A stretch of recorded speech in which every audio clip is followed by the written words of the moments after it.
So tayo po ay magpapatuloy sa ating pag-aaral sa gabing ito at ang ating tatalakayin ay Isaiah chapter 54 verses 9 and 10. At noong noong Tuesday, ating natalakay ang verse 8. Isang talata lang ating natalakay noong Tuesday. So tayo muna ay magpasimula sa pamamagitan ng panalangin. Samahan po ninyo ako.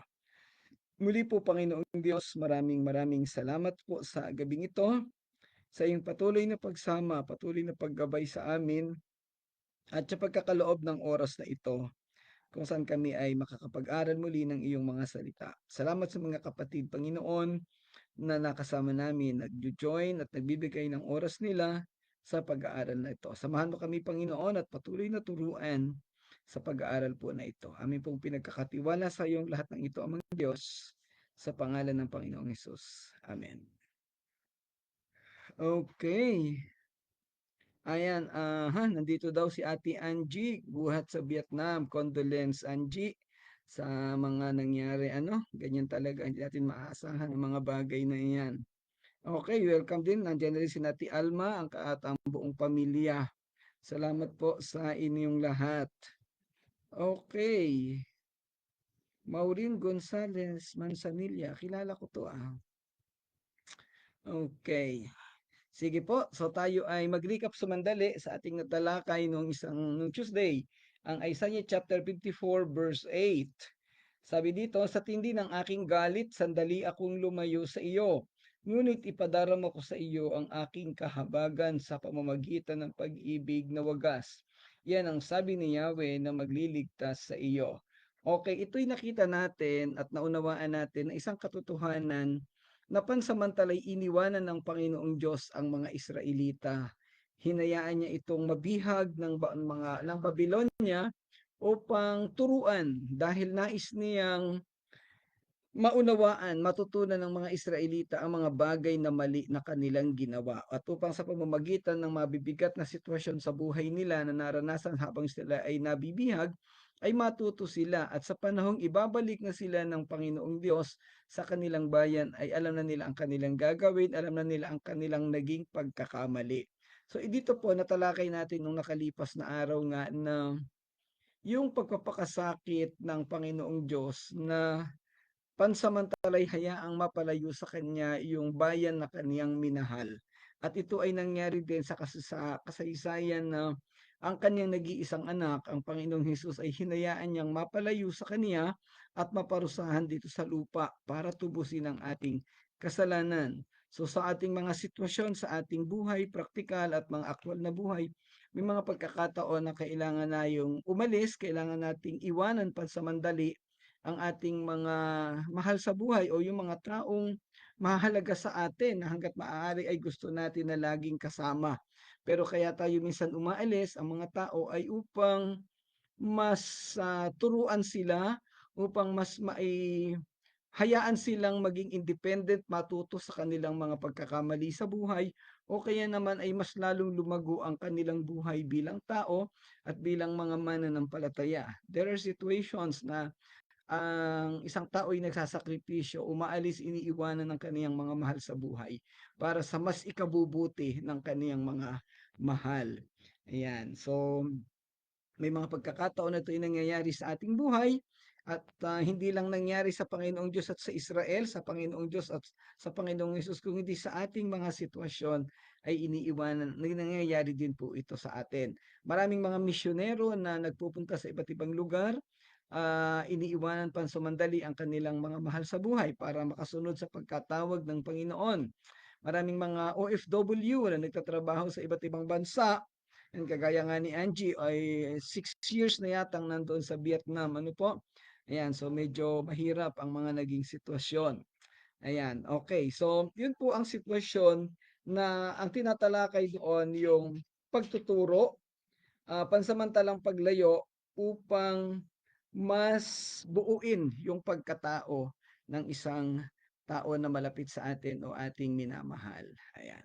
Okay, punta po tayo sa talatang siyam para sa ating talakayan sa gabing ito.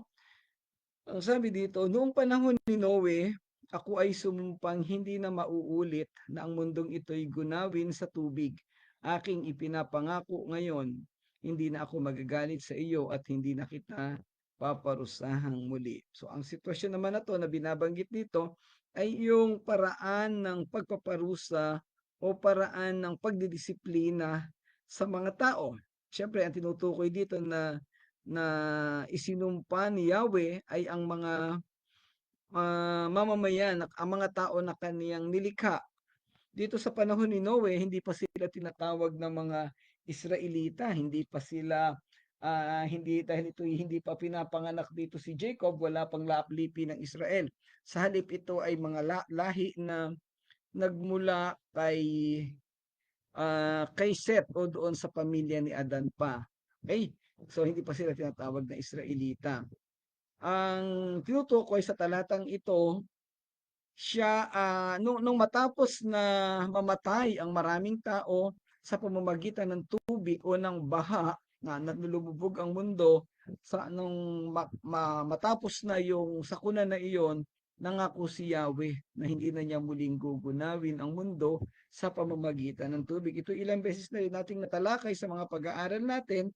Kaya lang maraming pagkakataon ngayon ang mga tao ay namamatay pa rin o napapahamak dahil din sa tubig o sa baha. Kung hindi ako nagkakamali, may mga ilang area ng Oriental Mindoro na lumulubog sa baha. Pero ito po ay hindi na nilikha ng Diyos. Kung hindi, kaya bumabaha ang ating mga kabayanan o yung iba't ibang lugar dahil na ito sa kapabayaan ng mga tao na nakatira doon. Yung mga illegal logging, pagputol ng mga puno, yung mga hindi maayos na proteksyon sa ating mga lupain. So, yan ang nagiging dahilan. At yung global warming, ano siyang nagiging dahilan kaya sumusobra ang lakas ng bagyo o ng mga ulan. So, ito po ay hindi nakagustuhan ng Diyos. Ayan. So, may binabanggit dito, aking ipinapangako ngayon, hindi na ako magagalit sa iyo at hindi na kita paparusahan muli. Napakagandang pakinggan, ano? Napakagandang um, marinig sa isang Diyos na nagmamahal sa atin na hindi ka na niya muling paparusahan. Well, alam natin na ito ay propesiya at ang katuparan nito ay sa sandaling ang Panginoong Hesus ay mamatay sa krus at ang mga tao ay manampalataya sa Kanya. Ang talatang ito ay nagpapahayag ng makapangyarihang pagpapatibay ng katapatan at pag-ibig ng Diyos sa kaniyang bayan. Ang pagtukoy sa tubig ng panahon ni Noe at ang tipan ng Diyos sa kaniya ay nagsisilbing isang makapangyarihang simbolo ng walang hanggang pangako ng Diyos sa kanilang kasunduan o yung tinatawag na covenant. Ang talatang ito ay maaaring pagmulan ng pag-asa at pampatibay loob para sa mga mananampalataya na nagpapaalala sa kanila ng di natitinag na pag-ibig ng Diyos at ng kanyang gawaing tumutubos sa kanilang buhay. Ito ay isang patunay sa hindi nagbabagong kalikasan ng Diyos o yung immutability ng Panginoong Diyos at sa kanyang matatag na pag-ibig para sa kanyang bayan na andoon at mababasa natin dito at mauunawaan ang tapat, ang wagas na pag-ibig at pagmamahal ng Diyos sa kaniyang bayan dahil hindi na niya paparusahan.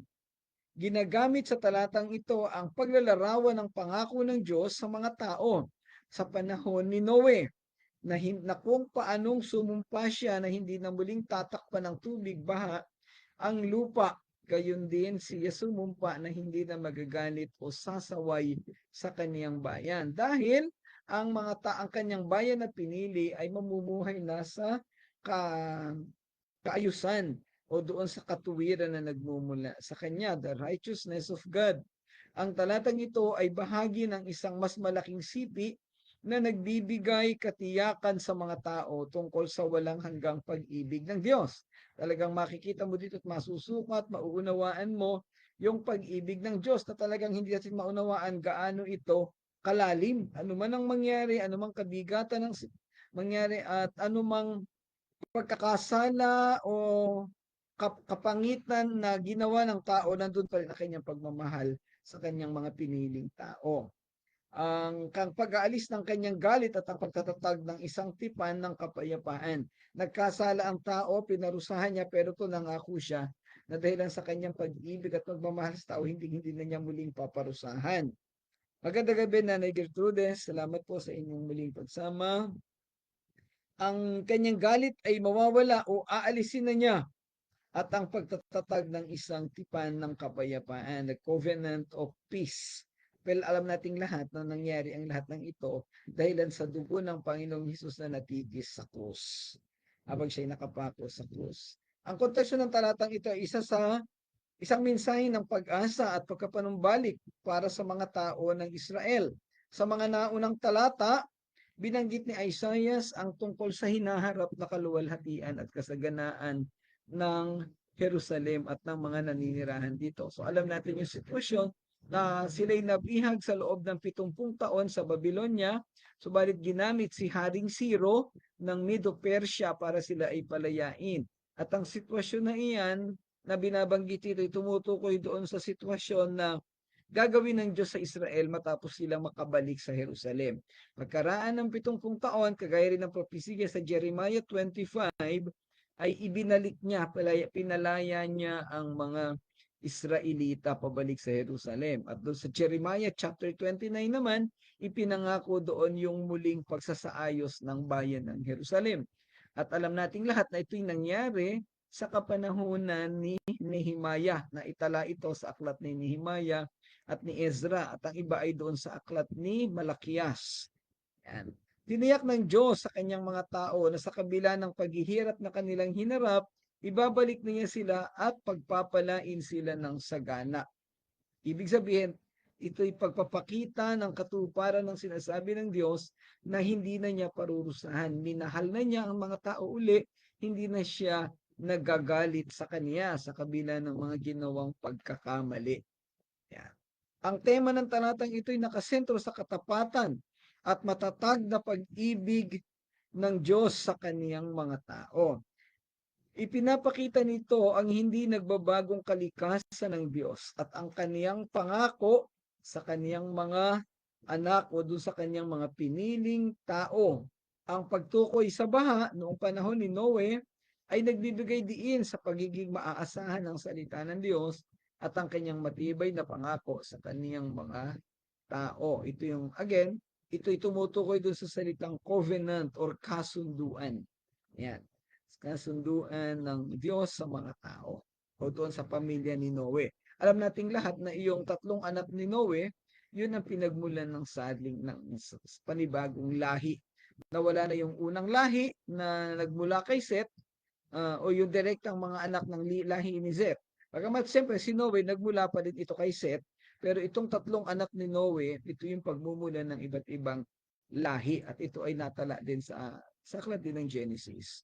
Okay, sa mga dulong bahagi. Okay, mahalagang maunawaan ang simbolismo ng talatang ito. Ang tubig noong panahon ni Noe kumakatawan sa paghatol ng Diyos at sa paglilinis ng mundo, purification. Pagkatapos ng baha, nakipagtipan ng Diyos kay Noe at nangakong hindi na muling wawasakin ang mundo sa parehong paraan. Ang tipang ito ay nagsisilbing simbolo ng awa at biyaya ng Diyos sa kaniyang mga nilikha. Sa pamamagitan ng pagkahambing ng kaniyang pangako sa kaniyang mga tao sa tipang ginawa kay Noe, tinitiyak sa kanila ng Diyos ang kaniyang hindi nagbabagong pag-ibig at proteksyon. Ang imahe ng tubig baha ay nagsisilbing paalala ng kapangyarihan at soberanya ng Diyos. Ngunit gayon din ang kanyang awa at kapatawaran. Posibleng pag umuulan ng malakas o bumabaha sa ating kapaligiran, naaalala natin ang nangyari sa panahon ni Noe. At kung ikay mananampalataya o nagbabasa ka ng Bible, maalala mo itong covenant na ito, yung pangako ng Diyos kay Noah na hindi na niya gugunawin ang mundo sa pamamagitan ng tubig. Ayan, nawa, pag naalala mo yung ganun, ay wag mong iisipin na nangako ang Diyos pero hindi tinutupad. Kasi po, ang totoo, tinupad ng Diyos ang kanyang pangako. At alam niyan, hindi niya yan nakakalimutan. Kaya lang sabi ko nga sa inyo kanina, yung nangyayaring pagbaha sa atin ay hindi ito kaparusahan ng Diyos. Dahil pag ang Diyos ang kumilos ay todo-todong kaparusahan iyan. Ang nangyayari sa ating kasalukuyang panahon na pagbaha, paglindol, yan ay epekto ng kapabayaan ng tao sa mundo. Hindi na po iyan parusa ng Diyos. Okay. Sa mas malawak na konteksto teolohikal, ang talatang ito ay sumasalamin sa pangkalahatang tema ng pagtubos at pagpapanumbalik na matatagpuan sa buong Biblia. Ang isa sa pinakamalaking tema ng Bible ay yung tinatawag nating redemption and restoration. Ayan, na-redeem ang Israel, i-redeem ang mga hintil, at i-restore sa kanilang buhay kung paano sila nilikha ng Panginoong Diyos. Ang pangako ng Diyos sa kanyang bayan ay nakaugat sa kanyang pagnanais na makipagkasundo at panibaguhin ang kanyang relasyon sa kanila. Ito yung tinatawag nating restoration o kaya ay reconciliation sa theology. Na dahil sa tayo nagkasala, napalayo tayo sa Panginoong Diyos, pero sa pamamagitan ng kamatayan ni Jesus sa krus, tayo ay na-reconcile, tayo ay nakipagbati sa Diyos. Kaya nga tinatawag natin siyang advocate dahil sa kanyang pagharap para sa atin, dahil sa kanyang pagpapakasakit at kamatayan sa krus, tayo ay naging kabati uli ng Diyos. Tayo ay naging kaisa uli ng Panginoong Diyos. Hindi na niya tayo tinitingnan sa ating mga kasalanan, kung hindi tinitingnan niya tayo sa pamamagitan ng dugo ng Panginoong Hesus na natigis sa krus. Kaya kung tayo totoong mananampalataya, ang banal na Espiritu ng Diyos ay nasa atin at kasama nito. Nakikita sa atin ang dugo ng Panginoong Hesus. Kasi yung dugo ang naging simbolo ng kapatawaran ng ating mga kasalanan. May binabanggit sa unang Pedro, I think chapter 9, 22 or 24 yata. Iyon, ano? Okay, yung without the shedding of the blood, there will be no forgiveness of sin. Something na ganoon. Ayan, tama yung sinasabi ni Irene, diyan nagsimula yung rainbow, ano? Ayan, yan yung pinagmulan at nabasa natin yan sa aklat ng Genesis. Mula sa praktikal na pananaw, ang talatang ito ay nagsisilbing pinagmumulan ng ginhawa at pag-asa para sa mga mananampalataya. Ipinapaalala nito sa kanila ang walang hanggang pag-ibig ng Diyos at ang kanyang pangako sa kanila kahit nasa gitna ng mga pagsubok at kahirapan. Hinihikayat sila nito na magtiwala sa mga pangako ng Diyos at kumapit sa pag-asa ng kanyang walang hanggang pag-ibig. Dahil ang Diyos ay nangako, siguradong ito'y tutuparin niya, wala na tayong hahanapin pa. Kompleto yan. So kung ikay nakipag-isa sa Panginoong Hesus, tinanggap mo ang pangako na ito, ibig sabihin, simula nang siya'y kinilala mo bilang Diyos at tagapagligtas hanggang sa dulo ng mundo, up to eternity, yung buhay na walang hanggan ay makakasama mo siya. Wala tayong dapat na ikatakot. Kaya nga, ang totoong mananampalataya, anumang oras na kuhanin ng Panginoon ay walang dapat ikatakot. Hindi dapat matakot. Kung meron sa ating natatakot na mamatay, posibleng hindi ito mananampalataya. Lagi ko nababanggit sa inyo yan na anytime ay pwede akong kuhanin ng Panginoon. Bagamat syempre, personally, ayoko pang mangyari yon dahil napakarami pa ng kailangang gawin. Hindi pa ako nakakabalik sa Oriental Mindoro kina Pastor Michael, at isa sa gusto kong mangyari ay mabalikan yung lugar nila at makatulong sa mga gawain sa mga mangyan. Yan, ang mga mangyan ang kanilang coverage ng kanilang mission sa lugar na iyan. Okay. Ang ilang pang binibigyang diin sa mga talatang ito ay ang paghahambing kay Noah. Yun nga, alam na nating lahat ito, no? Yung nangyaring sitwasyon kay Noe, ang sabi ng Diyos ay hindi na niya ito uli gagawin sa ating kasalukuyan panahon. At ito'y nangyari, ito ay maaasahan natin. Okay. Ang mga bagay na ito ay nagbibigay ng sitwasyon ng pagpupuri sa Diyos. Ating um, maipapahayag ng buong buo ang pagpupuri sa Panginoong Diyos. Sa konteksto ng kasaysayan ni Noe, ang pangakong ito ng paghupa ng galit ay sinusundan ng mga katiyakan ng hinaharap na pagpapanumbalik, seguridad at kapayapaan para sa mga nabibigatan. Nagpapakita ito na anumang sitwasyon natin dito sa mundo, sa dulo nito ay mayroong katugunan ng Diyos. Mayroong gagawin ng Diyos para tayo ay iahon sa mabibigat na sitwasyon. At ang ating pwedeng gawin na nakapalit nito ay iyong pagpupuri sa Diyos, yung dakilang um, pagbibigay ng karangalan sa Kanya. Sa isang bahagi ng Aklat ng Mga Awit, yung chapter 136, ito yung tinatawag nating Song of the Great Hallel o awitin ng dakilang papuri. Ito ay binubuo ng 26 na talata na sa bawat linya o sa bawat talata, ang pinakadulo ay yung salitang pag-ibig niya ay tunay, laging tapat, kailanman. So itong chapter 136 ng Book of Psalms ay tinatawag nating Song of Great Hallel o awit ng dakilang papuri. So alam na natin yung ibig sabihin ng Hallel, it means praise. Kaya yung hallelujah, ang ibig sabihin noon ay praise the Lord or praise God. Yung Jah, ang ibig sabihin noon ay God. It is a Hebrew term na ang ibig sabihin ay Diyos o kaya ay God.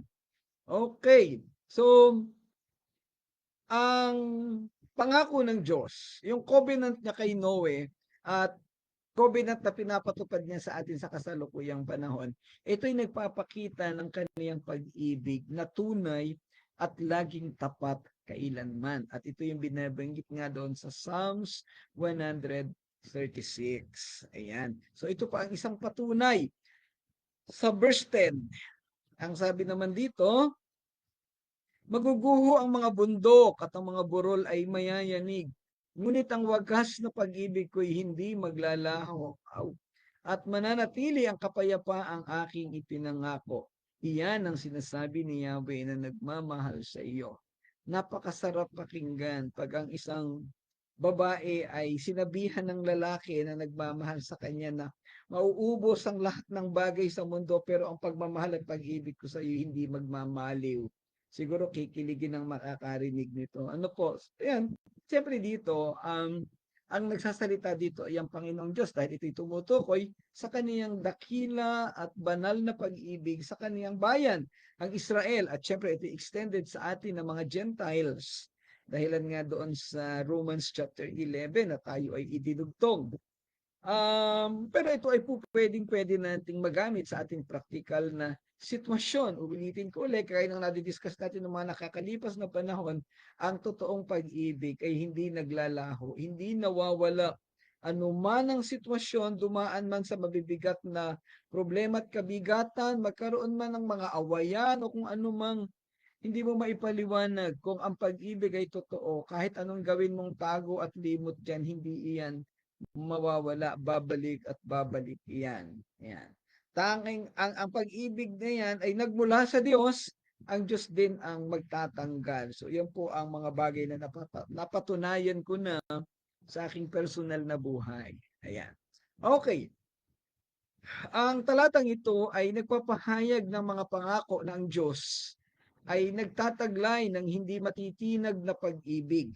Immovable, no? At ang pag-ibig na iyan ay mananatili kahit na ang mga pinakamatatag na mga bagay sa mundo tulad ng mga bundok ay mawala. Maglalaho ang bundok, ay gaano katatag yung bundok.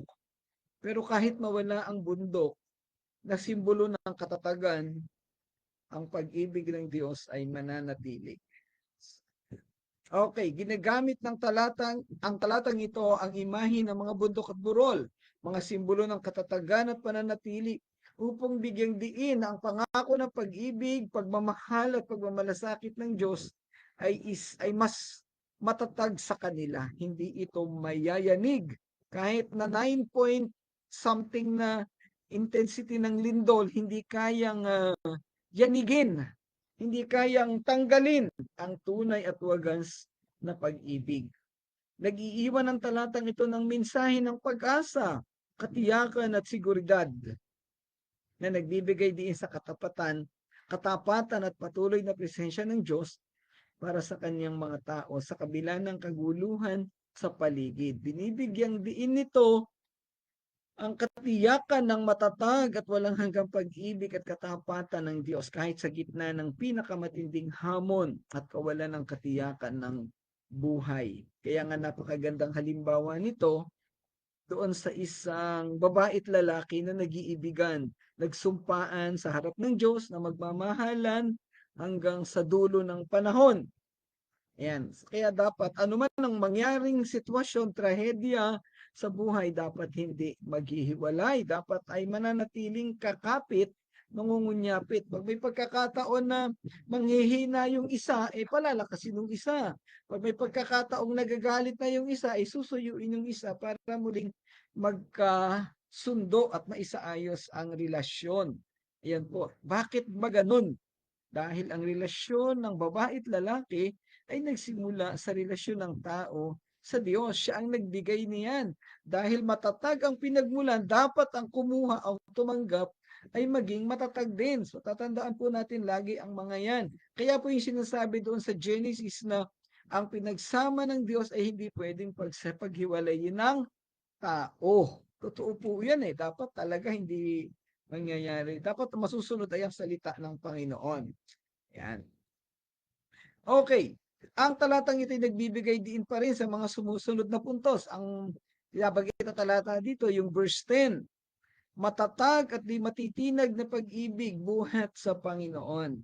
Tinitiyak ng talata na ang pag-ibig ng Diyos ay matatag at di natitinag na pundasyon kahit ang lahat ng bagay sa paligid mo ay tila naguguho o naghihiwa-hiwalay. Sa ating kapanahunan, walang maaasahang seguridad sa halos lahat ng bagay. Lahat ay temporary. Maging sa mga relasyon sa asawa, kaibigan, kapatid, naglalaho talaga at nawawala. Pero itong pangako na ito ay dapat nating panghawakan. Ang lahat ng bagay sa mundo natin ngayon para bagang napakadaling magbago o maglaho. Ang inaasahan nating mananatili o magtatagal ay madaling nawawala sa pagdaan ng panahon. Tila isang aso o usok na paglitaw ay agad ding nawawala, tinatangay ng hangin. Parang binabanggit sa Santiago, no? Kahit ang tila matatag at permanenteng mga bagay sa mundo ay madali ring nawawala. Kaya nga ang katwiran ng iba, magpapakasal ka, gagastos ka ng napakalaki sa kasal para pumirma ka sa isang pirasong papel, tapos pagkaraan ng ilang buwan o ilang taon, maghihiwalay din. Ang naging katwiran ng iba, wag na magpakasal. Maghihiwalay din naman. Mali pong katwiran yon. Di ang mas magandang katwiran, wag nang magsama kung maghihiwalay lang din. Kasi alam mo, mababasag lang ang damdamin mo, masasaktan ka lang, di wag ka nang makisama. Hayaan na ano, kasi kung ang iyong pananaw sa buhay ay maghihiwalay din naman, at hindi rin magkakasundo pag nagtagal, para saan pa na magsasama pa? Kaya wag na lang, no? Yan. Pero kung ang pag-ibig ay totoo at tunay, dapat itong panghawakan dahil ito ay dapat na magkaroon ng basbas ng Panginoon at dapat mangyari ang mga pangako na gagawin sa harap ng Panginoon. Pinapaunawa pa rin ng talatang ito ang isang makapangyarihang imahe na nagpapatunay na kahit na ang pinakamatibay at permanenteng mga bagay sa mundo'y mawala, ang pag-ibig at tipan ng Diyos para sa kanyang bayan ay mananatiling hindi maangalog, unshakable. Kaya po, hindi ko talaga kayang tanggapin yung mga katwiran ng ibang simbahan, ng ibang church, particularly the Armenians, na ang kaligtasan ay nawawala. Kasi paanong mawawala ang kaligtasan na ibinigay sa iyo ng Diyos? Nasaan na yung pangako ng Diyos na hindi maglalaho ang pag-ibig niya? Kung nagkasala ka tapos ay aalisin niya ang kaligtasan mo. Di ba kumukontra na yon sa mga bagay na ito na pinag-aaralan natin. Ang totoo mga kapatid sa Biblia, kahit na buklatin natin at basahin ang lahat ng pahina ng Bible, makikita mo dyan yung katotohanan ng pag-ibig ng Diyos na hindi nawawala. Yung kaligtasan ay hindi nawawala sa panahong tayo ay nagkasala. Yan ay tuloy-tuloy. Once saved, always saved. Pero syempre, hindi naman ibig sabihin na as na-save ka na, ay magiging lisensya mo na yon sa pagkakasala. Kasi napakalinaw ng binabanggit din sa Bible sa 1 John na ang tunay na mananampalataya ay hindi nagpapatuloy sa pagkakasala. Nasa ng fruit of repentance kung mababalik ka sa pagkakasala. 'Di ba? So alam natin na maling-mali ang pananaw. Hindi lang nauunawaan na maigi yung takbo ng mga kasulatan. Kaya may mga ganoong katwiran. Siguro kinulang ng pag-aaral si Arminius nung kapanahunan niya. Sa John 3:16 ay nabasa din natin ang hindi masusukat na pag-ibig ng Diyos. At sa Romans 5:8 naman ay binigyan diin ang walang kondisyong pag-ibig ng Diyos sa atin. Ano pang hahanapin natin? Permanenteng pag-ibig ang ibinibigay ng Diyos. Hindi mababawasan, hindi maglalaho, hindi matitinag. Walang mangyayaring katapusan. It is a love that's certain habang nandito tayo sa mundo. Actually, nagsimula nung unang panahon at mananatili up to eternity. Hanggang sa buhay na walang hanggan. Okay. Ito ay yung imahe ng natural na bagay, yung bundok at burol, alam na natin doon ikinumpara, no? Ang pag-ibig ng Diyos ay nakapaloob sa mga kapahayagan ng kanyang salita na hindi naglalaho. Kaya ginamit din dito yung word na enduring. It endures forever. Ibig sabihin noon, yung enduring or endures forever, kahit na anong hirap na maranasan ng tao, kahit na anong alog ang gawin mo doon sa pag-ibig at pagmamahalan, basta't yan ay totoo, mananatili iyan sa lahat ng panahon. May mga pagkakataong nag-aaway, nagkakasamaan ng loob, nagkakasala ang bawat isa, pero sa dulo ay muling magtatagpo at magkakaugnay uli at babalik ang tunay, ang sarap ng tunay na pagsasama ng may tunay na pag-ibig. Enduring love. Kaya yung isang site na ginagamit nating reference minsan, yung enduring word, because the word of God doesn't pass away. Yan, Matthew 24 verse 35.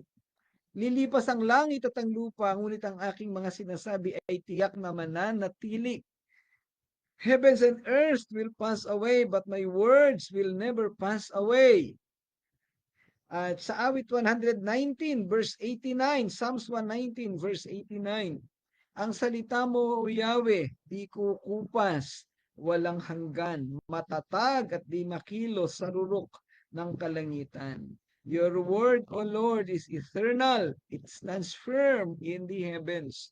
Ayan. At dahil ang Diyos ay may ganitong pag-ibig, dahil tayo kaugnay ng Diyos, dapat ang maging pag-ibig din natin ay may ganitong katangian. Bagamat syempre, bilang tao, sabi natin, mahirap, pero sa totoo lang po, kayang mangyari yan dahil ang espiritu na mayroon tayo, ang puso na mayroon tayo ay hinulma ng Panginoong Diyos. Kaya hindi po pwede mga twira ng kahit na sino na nawawala ang pag-ibig o naglalaho paglipas ng panahon.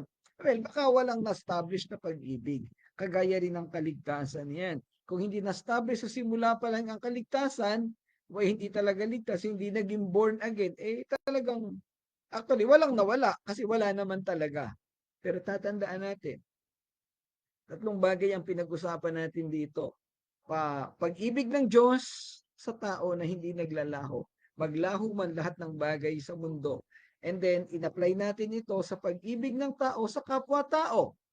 Kung ang pag-ibig na yan ay totoo, hindi dapat mawawala. Enduring.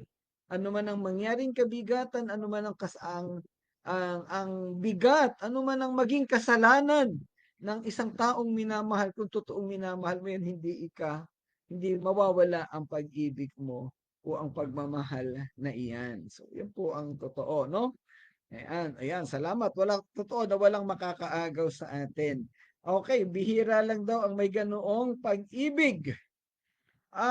Meron akong mga kilala na ganyan. Tanungin niyo na lang ako kung sino sila. Ayokong sabihin dito. Ano po?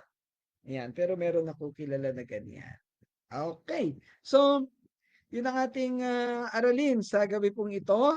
Yung una, yung verse 9 ay tumutukoy sa pagpaparusa ng Diyos. Well, syempre alam natin na ang pundasyon pa rin nung pagtanggal ng Diyos sa ganoong kaparusahan sa pamamagitan ng tubig ay pag-ibig pa rin. At yun nga ay tinalakay dito sa talatang 10.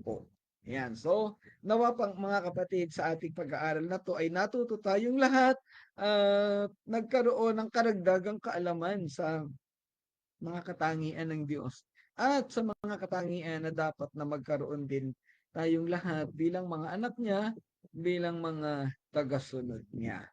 Okay, at kung meron ko yung mga katanungan, meron kayong mga dagdag na information, pwedeng-pwede po kayong mag-comment. Itong video natin ay tuloy-tuloy lang po ito na naandyan sa Facebook. At pag may pagkakataon na isinasaayos pa natin yung video at ina-upload pa doon sa Facebook page ng Touching Lives Christian Church.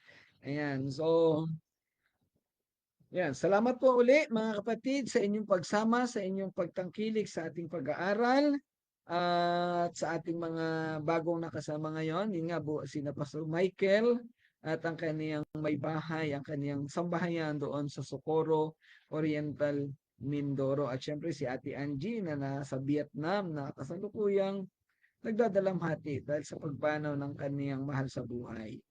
Okay, so mga kapatid, tayo po ay magwakas sa pamamagitan ng panalangin. Samahan po ninyo ako. Muli po, Panginoong Diyos, maraming salamat sa gabing ito, sa iyo pong pagsama, sa iyong paggabay sa amin. Salamat sa karunungan na pinagkaloob mo sa bawat isa, sa pagtanggap ng mga aralin na ito at sa pagkaunawa sa lalim ng pag-ibig na mayroon ka sa amin. Panginoon, patuloy mong gabayan ang bawat isa. Ang mga kasama naming nakikinig, na nanonood ng talakayan na ito po magpala sa kanila at patuloy, Panginoon, na maranasan nila ang pag-ibig mo, ang iyong pag-aaruga sa kanila. Samahan mo ang bawat isa, Panginoon. Ikaw na po ang manguna sa aming lahat. Lagi ka naming mapapurihan sa pangalan ng Panginoong Hesus. Amen. Okay, salamat po muli sa inyong mga pagsama. Salamat po Sir Michael, Pastor Claude, nandiyan din si Pastor Nanding, Mami Ay, siyempre si Nanay Gertrudes, si Angie. Wag mai-stress na, wag masyadong mag-isip. Bahala ang Panginoon ang bahalang magsaayos ng lahat ng bagay. Si Christine, siyempre. At siyempre si Ate Alma at ang kanyang buong sambahayan, maliban kay Kuya Bob na nandun sa Manila. Ayan, sino pa ba ang nandito na hindi ko nabanggit? Ayan, wala na. Yung mga iba pong nag-join pa rin dito na hindi nag-appear ang pangalan, kung naandyan kayo, ay maraming salamat po sa inyong patuloy na pagsama at participate sa ating pag-aaral. Pagpalain po kayong lahat ng Panginoon. God bless everyone. To God be the glory.